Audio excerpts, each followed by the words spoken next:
lasting consequences after the war included the fact that Cuba was able to get its independence in 1902. In the United States, of course, there were people who were loosely called imperialists and others called anti-imperialists. And the anti-imperialists passed a resolution in the Congress after the declaration of war, the Teller Amendment, which stated that Cuba would be free. The United States was committed to giving Cuba its independence after the war. Something that did not happen in the case of Puerto Rico and the Philippines. There was no such amendment of that kind. At the end of the occupation, the imperialists, or the people who in the Congress, said, well, for many years we've been looking to own Cuba, and now we have Cuba and we're going to give it up.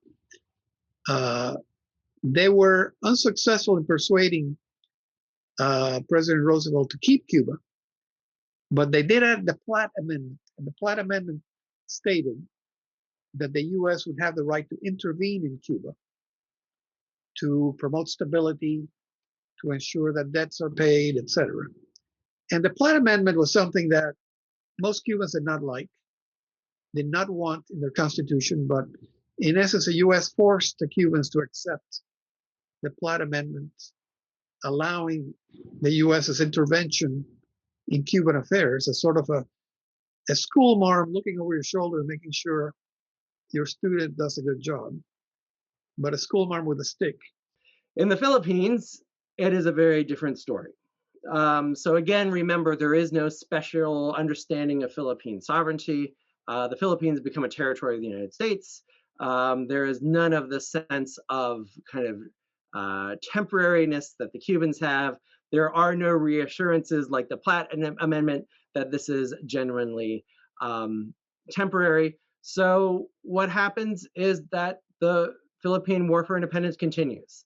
It just changes who you're shooting at. So there is a great continuity between the initial struggle for independence against Spain. Often you'll see in textbooks that the Spanish-American War ends in 1898, and then in 1898, the Philippine-American War will begin. So there is a much longer armed struggle for independence in the Philippines that to various degrees will continue until the Philippines are invaded by Japan.